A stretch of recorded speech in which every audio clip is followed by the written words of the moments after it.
Musyawarah Kerja Nasional Partai Persatuan Pembangunan memberhentikan Suharso Mono Arfa sebagai Ketua Umum. Pemberhentian dilakukan karena sejumlah sebab. Muhammad Mardiono pun ditunjuk sebagai pelaksana ketum P3.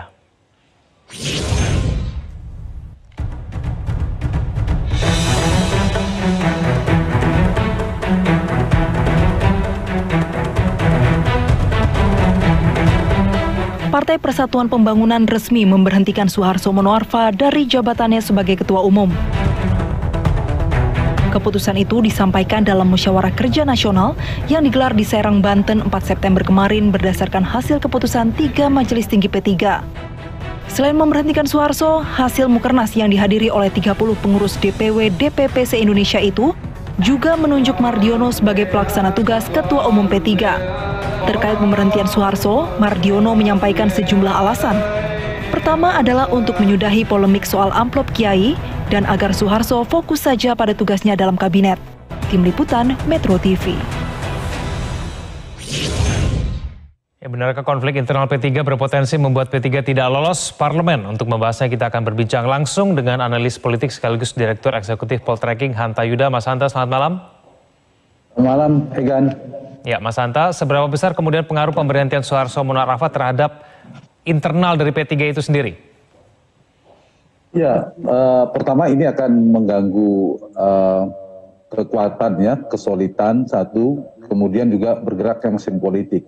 Tetapi sisi yang lain menurut saya justru ini bisa menjadi peta jalan solusi bagi P3 untuk menghadapi pemilu 2024. Karena kita tahu P3 ini termasuk partai yang kerap mengalami gejolak politik, mengalami faksionalisme internal yang tajam, Egan. Kita ingat dulu ada Jan Farid versus Romahur Muzi, sebelumnya juga Surya Dharma Ali versus Emron Pangkapi dan seterusnya. Dan saat ini tinggal dilihat apakah ini pertarungan dua faksi besar atau tidak, justru sedang mengoreksi kepemimpinan Suharso. Sekuat apa nanti Pak Suharso menghadapi keputusan Mukernas yang baru saja dilakukan oleh P3 ini. Nah, kalau kemudian ada perlawanan, kemudian terjadi dua faksi, nah ini akan melemahkan mesin partai.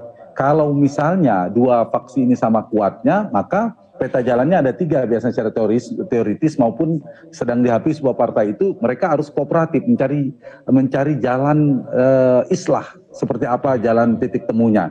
Atau yang kedua kompetitif, membuat kompetisi baru, misalnya membuat muktamar baru. Atau yang ketiga yang harus dihindari degeneratif, saling menghancurkan, melemahkan, kemudian saling dibawa ke pengadilan seterusnya yang berkepanjangan. Kalau itu syaratnya jika faksinya sama kuat.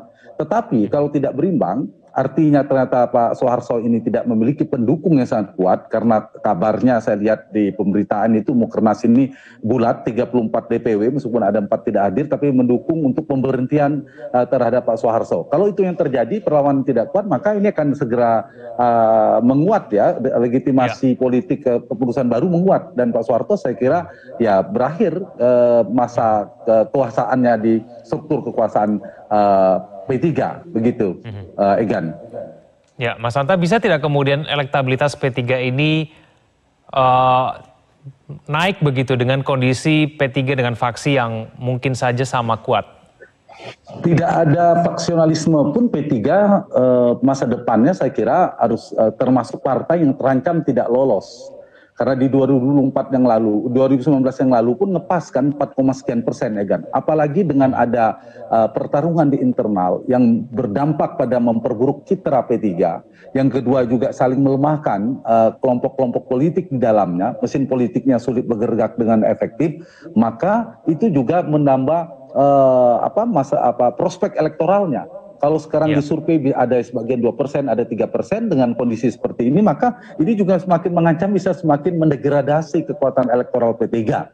Nah, justru P3 secara kelembagaan harus berpikir, harus meninggalkan ini, mengoreksi, jadi melakukan konsolidasi internal segera. Kalau ada kepengurusan kepemimpinan baru, harus segera menyusun strategi baru. dan bagaimana memikirkan agar citra P3 kembali baik, bagaimana infrastruktur dan mesin partai yang bekerja dengan efektif dan efisien, dan bagaimana untuk merebut hati rakyat. Kalau citranya bagus, merebut hati rakyat sehingga mendapatkan dukungan elektabilitas yang bisa direcovery, sehingga syarat 4% itu bisa dilampaui. Dan ada waktu saya kira sekarang sekitar 1 tahun 5 bulan ke depan bagi P3 untuk memperbaiki kinerja elektoralnya itu. Kalau itu tidak segera dilakukan, saya kira merugikan bukan orang per orang, bukan faksi per faksi, kelompok per kelompok, kubu per kubu, yang dirugikan P3 itu sendiri. Dan saya kira Pak Soeharto, kalau saya melihat dari luar secara eksternal, berguliran beberapa hari terakhir ini memang sejarah politik legitimasinya yang melemah, dan ini puncaknya ketika Mukernas P3 memutuskan mengambil kembali mandat beliau sebagai ketua umum, sehingga legitimasinya tidak sekedar yuridik ya, tapi juga politik dan publik di dalam politik itu, Egan. Misalnya apakah ini mendapatkan dukungan secara politik? Ternyata pengurus DPW, pengurus provinsi, kabupaten kotanya ternyata menarik dukungan, ya saya kira semakin sulit untuk melawan gelombang protes di internal P3. Ditambah juga saya kira secara publik juga citra ketua umum juga saya kira menjadi dikoreksi oleh publik secara umum, sehingga ini saya kira bagi P3 harus mencari solusi, jalan keluar segera setelah ini. Menjadi solusi, jangan sampai kemudian pergantian ketua umum tidak meningkatkan kinerja elektoral seperti yang saya katakan tadi, Egan. Baik, kita akan tunggu bersama proses politik yang akan berlangsung ke depannya. Terima kasih Mas Hanta telah bergabung sama kami di Prime Time News.